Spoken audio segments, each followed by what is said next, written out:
بسم الله الرحمن الرحیم. دا موږ چې دلته کوم راوتی نو دا موږ د مستۍ نه راوتی او اکثر خلک موږ ته وایي تاسو روډ باندې کوي خلکو له تکلیف ورکوئ خو مجبوره شو څه وکړو ډېر زیات بې انتها مجبوره شو نو روډ ته راوځو او موږ ته پته لګي چې زموږ کومې خویندې میندې سپین ږیري بوډاګان هغو ته تکلیف وي ګرمي ده موږ ته هم تکلیف وي چې په دې روډ باندې ناست دي خو دغه تکلیف زه کم ګڼم کوم تکلیف چې موږ دا 4 کاله برداشت کوو دا روډ چې کوم موږ ته 4 کاله وشو د قرنګ وران پروت دی نو اخر به د دې څه کېږي دلته چې دا کوم قومونه په دې باندې پراته دي مومن قام پروت دی باجوړ پروت دی 2 قومونه پې غړ غړ پراته دي او روډ همدغه رنګې دی څوک یې د تپوس والا نشته دی که ډي سي له ورځي که اے سي له ورځي هغه وایي موږ هم پیځو هلکه موږ منو چې ته هم پیځې خو تاسو د کروړ روپو ګاډی هغه هم زما او ستا په ټکس باندې تا ته میلاو شوی دی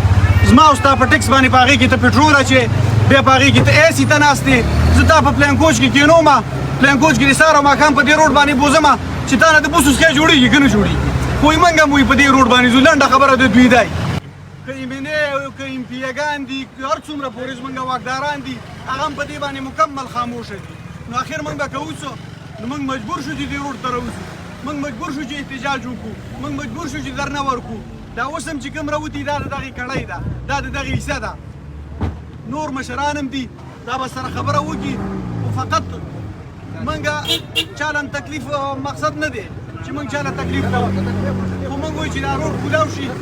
دا روډ سا شي په دې روډ باندې کار وکړي ډي سي ته موږ وایي چې که فردوس راوځي ټپ اف آی آر پې وکړي که اکبر علي راوځي ټپ اف آی آر پې وکړي که د نورو تنظیمونو والا راوځي ټپ اف آی آر کې وکړي که ته دومره تکړه ته دومره غیرتي ته دومره نه خو د دې دا ټیکهدار راونیسه که نه دې کې څوک ملوث دي څوک پکې کرپشن کوي هغه پکې راونیسه که نه چې د اوسه پورې دا دغه رنګې پروت دی خو هغو ته مجال شته دی که غږ هم وکړي نو موږ راوتي هم د دې دپاره راوتي چې انشاءالله په دې باندې یو لایحه عمل جوړوو یو خبره پې کوو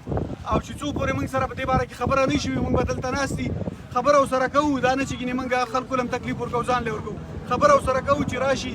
که نه وه نو بیا به داسې یو تاریخي درنه ورکوو چې بس بیا ډي سي به هم پکې ستړی شي او کمانډنټ به هم ستړی شي او اے سي به هم ستړی شي او دا ټول خلک به ستړي شي خو دلته به موږ انشاءالله ناست